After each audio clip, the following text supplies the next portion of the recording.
A Sashiko Embroidery Workshop teaches a traditional Japanese stitching technique known for its beautiful geometric patterns and visible mending style. The workshops are often marketed as relaxing, beginner-friendly, and a great way to learn a new craft. But the real question is, should you try one?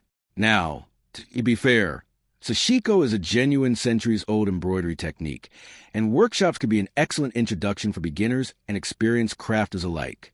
What it does well: beginner-friendly.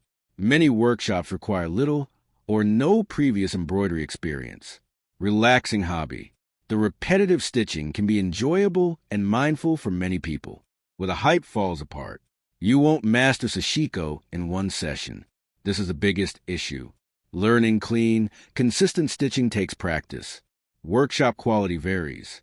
The experience depends on the instructor, materials, and class size. Materials may cost extra. Some workshops charge separately for kits or premium supplies. So, should you try a Sashiko embroidery workshop? Short answer, yes, if you're interested in crafts. It's a great way to learn a traditional skill, relax, and create something by hand. Just don't expect to become an expert after a single class. Thanks for watching. Don't forget to like and subscribe for more videos.